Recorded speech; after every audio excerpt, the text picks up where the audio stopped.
नमस्कार, यह है कहानियों का अद्भुत संसार किस्सा कहानी। और किस्सा कहानी में हिंदी के श्रेष्ठ उपन्यासों की श्रृंखला में आपको सुना रहा हूं वयंग रक्षामा, जिसे लिखा है आचार्य चतुरसेन शास्त्री ने। मैं हूं मंजीत ठाकुर।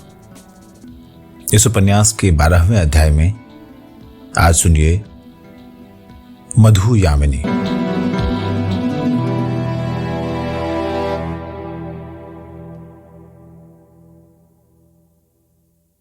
वक्र गतिका, क्षीण कलेवरा, विमल सलीला, शैल नदी के समान दानव की बेटी मंदोदरी की देह यष्टि थी।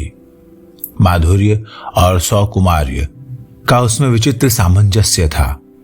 दानवों के राजप्रासाद में मणिमाणिक्य और श्रृंगार सज्जा की कमी न थी।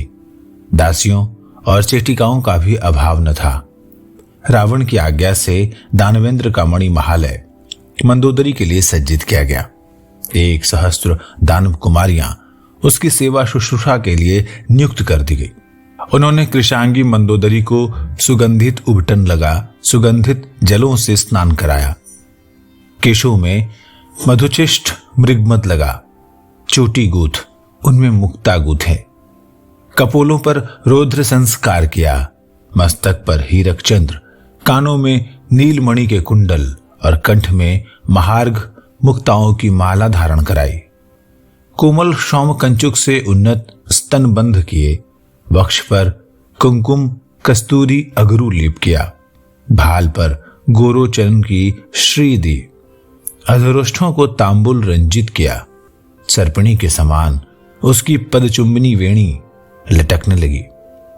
इंद्र नीलमणि की मेखला धारण करने से उसकी कटी की शोभा सागर के समान हो उठी। उसकी उज्ज्वल धवल दंत पंक्ति उसके लाल लाल अधरोष्ठों से यत्कंचित शीतकार सी करती हुई प्रश्वासों के साथ निकलती हुई अप्रतिम सुषमा प्रसार कर रही थी। उसके कमल के समान बड़े बड़े नयनों में काजल की रेख ऐसी प्रतीत होती थी जैसे नई कटार पर फिर से धार चढ़ा दी गई हो। उसकी बंकिम भौहों के नीचे मधुर दृष्टि मधुवर्षा कर रही थी। वो पूर्ण चंद्र के समान सुषमा वाली कृशोदरी मंदोदरी नख शिख श्रृंगार कर विस्तृत विश्रवा पुत्र मुनिकुमार रावण पौलत्स्य के सानिध्य में जाने के कारण लाज के भार से सिकुड़ी सी जा रही थी। इस प्रकार अकल्पित और तर्कित रीति से प्राण रक्षा होने, अपनी अभिसार नायिका का देखते ही देखते वध होने तथा दानवों के द्वीप के साथ दानव पुत्री मंदोदरी को प्राप्त करने के कारण रावण एक बारगी ही अस्त व्यस्त हो उठा। अभी वह स्वस्थ नहीं था, परंतु दिव्य स्वरूपा मंदोदरी के लिए उसका संपूर्ण तारुण्य विकल हो रहा था। मनोरम सांध्य वेला थी। प्रबल पराक्रमी रावण उस समय प्रमद वन में विचरण कर द्वीप की सुषमा देख रहा था। चंद्रमा की किरणें पर्वतीय प्रदेश पर रजत कण बिखेर रही थी। शीतल मंद सुगंध समीर से हिल हिल कर वृक्षों से झड़झड़ कर पुष्प बिखर रहे थे, जिनके कारण वहां का प्रदेश पुष्पमय हो गया था। चारों ओर पर्वत की छोटी बड़ी परस्पर गुथी हुई श्रृंखलाएं, उनके बीच में कांतिवान कर्णिकार के सघन वन, कदम मौलसरी चंपा नागकेसर अशोक राम गुलाब केवड़ा चिरौंजी नारियल कटहल के वृक्ष शोभा दे रहे थे। रावण द्वारा अभय पाए हुए सुभट दानव तारुण्य से परिपूर्ण मदमाती स्त्रियों के साथ जहां तहां विहार कर रहे थे। मधुर कंठ वाली किन्नरियों की स्वर लहरी वायु में तैर रही थी, जिससे रावण का तारुण्य शत सहस्त्र मुख होकर जाग रहा था। प्रासाद में अप्सराएं तथा दानव किशोरियां राजमहिषी मंदोदरी का श्रृंगार करती हुई वीणा मृदंग मुरज मुरली के साथ कोकिल कंठ से गान कर रही थी। मौलसरी और बकुल के पुष्पों की भीनी महक से वातावरण सुरभित हो रहा था।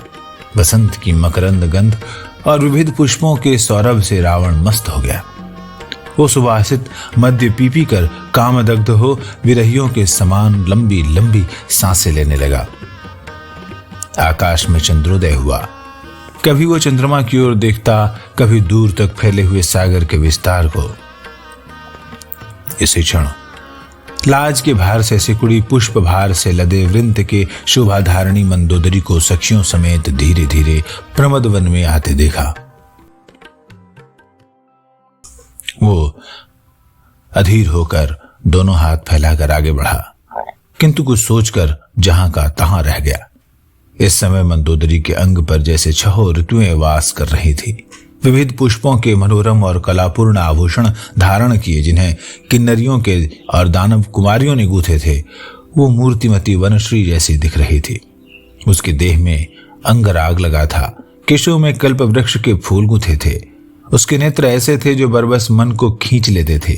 पुष्ट नितंब, पूर्णचंद्र सा मुख, धनुष सी बांकी भौहें, गजराज की सूंड सी सटकारी जंघाएं और नवपल्लव से भी कोमल उसके हाथ अनायास से देखने वाले के मन को मोह लेते थे। एक चिट्ठी ने कहा, भत्री तारिका, देखो देखो वो सागर तीर पर एक धवल रमणीय सारसों की पंक्ति कैसी भली लग रही है। मनोरम है, किंतु मैं श्रमित हूं। आओ यहां माधवी लता मंडप में विश्राम करें। मंदोदरी लता मंडप में रखी स्फटिक शिला पर बैठ गई। सखियों ने उसे चारों ओर से घेर लिया। इसी समय एक चेटी ने आड़ में खड़े रावण को देख लिया। उसने मंदस्मित संकेत करते हुए कहा, अरे वो कौन है? मंदोदरी ने बड़े बड़े कमल से नेत्र उठाकर देखा। उसके नेत्र लाज और चाह से भर गए। मंद मुस्कान करके उसने कहा, आर्यपुत्र ही तो है, अब क्या करूं? रावण ने भी ये देखा। वो धीरे धीरे आगे आया। मंदोदरी ने खड़ी होकर कहा, जय तो आर्यपुत्र इदम आसनम। अय मंदोदरी आश्चर्यताम। यदार्यपुत्र आज्ञा पैती। दोनों स्फटिक शिला पर बैठे। चेटियां दूर खिसक गई। मंदोदरी ने कहा, आपका मुख जल से भरे मेघों के समान अश्रुकुलित है, इसका क्या कारण है? आकाश कुसुम रेणु आंख में गिर गया, उसी से। मंदोदरी ने व्यग्र भाव से चेटी को पुकार कर कहा, अरे मुखोदक लाओ। चेटी दौड़ कर गई, मुख मोदक ले आई। रावण ने मुख प्रक्षालन किया। वो मन में सोचने लगा, ये नवोद्वाहा बाला मेरे मन की सच्ची व्यथा सुनकर क्या कहेगी। ऐसे तो ये धीर स्वभाव की दिख पड़ती है, परंतु स्त्री का स्वभाव ही अधीर है। इसी से प्रिया से मुझे झूठ बोलना पड़ रहा है। इसी समय चेटी ने आकर निवेदन किया, समुद्र गृह में शैया सज्जित है। सखियों ने रावण के संकेत से मंदोदरी को उठाया और समुद्र गृह की ओर ले चली। समुद्र गृह के द्वार पर जाकर सब ठिठक गई। रावण ने हाथ पकड़कर मंदोदरी को भीतर लिया। सखी चेटिकाएं लौट गईं। प्रासाद में मंगलवाद्य बज रहे थे तथा नृत्यांगनाएं मंगलगान कर रही थी। कक्ष में सुगंधित तेल के दीप बड़े बड़े दीपाधारों पर जल रहे थे। कृशोदरी मंदोदरी को अंक में भरकर रावण ने उसके शत सहस्त्र चुंबन ले डाले और फिर उसने उसकी आंखों में आंख डालकर कहा, प्राण सखी, क्या यह स्वप्न नहीं है? क्या सचमुच ही तुम मूर्तिमती कौमुदी आज मेरे सानिध्य में हो? तब क्या दानव मकराक्ष ने मेरी बलि नहीं दी? क्या यह सब स्वप्न था? मंदोदरी ने पलकों में मुस्कान भरकर कहा, सत्य था। मैंने आपको बलियूप में बंधे देखा। तब तुमने यह भी आशा की थी कि यह यूपबद्ध बलि पुरुष तुम्हारा पति होगा? आशा नहीं, कामना की थी। पितृचरण से मैंने आग्रह किया था कि वो तुम्हारी रक्षा करें। फिर दानवेंद्र मकराक्ष ने पितृचरण का अनुरोध नहीं माना। इसी से पितृचरण ने अपने बांधव दानवों से विद्रोह किया। उन्होंने दानवेंद्र के विरुद्ध तुम्हारे पक्ष में युद्ध किया था। कहां? ये तो उन्होंने कहा ही नहीं। न कहने से क्या, पितृचरण आत्मश्लाघा नहीं चाहते। मैं उनका उपकृत हूं, क्या मैं उनका कुछ प्रिय कर सकता हूं? मंदोदरी ने कहा, यदि तुम मातृचरण का उद्धार कर सको। कहां है वो? उरपुर में, देवों के सानिध्य में। किसके? वारुणों के।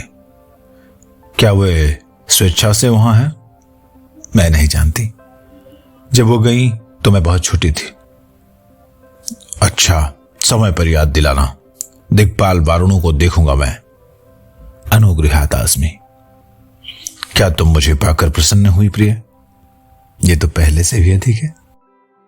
तुमने पहले कभी मेरा नाम सुना था? केवल क्षण भर मैंने तुम्हें बलियूप से बंधा हुआ देखा था और उसी क्षण मैंने अपने को तुम्हारे पाद पद्म में अर्पण कर दिया। और यदि मैं बलि हो जाता तो मैं भी।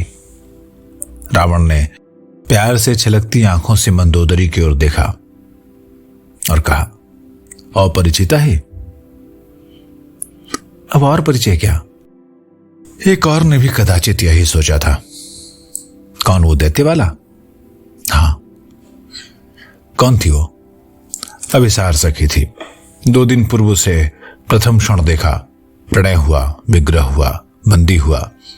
जलदेव से उसने मेरे जीवन की रक्षा की और यहां बलियूप में बंधे बंधे अपना जीवन देकर मेरे प्राणों की रक्षा की। सुपूजिता है वो दैत्य वाला। अभिनंदन करती हूं। और इसी से मेरे आर्यपुत्र की नेत्र वाष्पाकुल है। हाँ, इसी से। कल भोर में उस हुतात्मा की स्मृति से विकल विदग्ध जब मैं शून्य हृदय शून्य दृष्टि से शून्य सागर की लहरों को देख रहा था, तूने न जाने कहां से पारिजात कुसुम कलिका सी कहां से अवतरित होकर मेरे विदग्ध प्राणों को शीतल कर दिया। क्या सुभगे, किस देव की कृपा से ऐसा हुआ? जलदेव की कृपा से, जिसे तुमने जीवित दानवेंद्र की आहुति दी। वो हंस पड़ी। कुंदकली सी धवल दंत पंक्ति से रावण ने विमोहित होकर मंदोदरी को वक्ष से लगाकर कहा, उस जलदेव की जय हो। अरे ये क्या कह दिया? क्या हुआ? अनर्थ? अनर्थ? कैसा अनर्थ? तुमने जलदेव की जय जयकार की? अरे जलदेव तो दिग्पति वरुण है। वारणियों ने मेरी माता का हरण किया है तो उन्हें तो तुमने विमर्दित करने का वचन दिया है। अवश्य दिया है, किंतु उनके विमर्दित होने पर जो नए जलदेव होंगे उनकी जय जय। वो कौन? तुम्हारे पितृचरण वैश्रवण रावण पौलत्स्य के अकारण मित्र।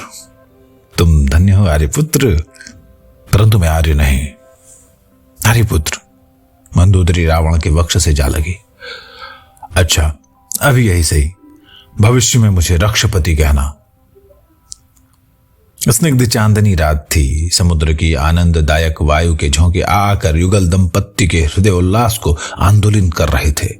रावण मुक्त दृष्टि से मंदोदरी को देख रहा था, जो चंद्र ज्योत्सना के रजत प्रभा में हीरक मणि सी दिप रही थी।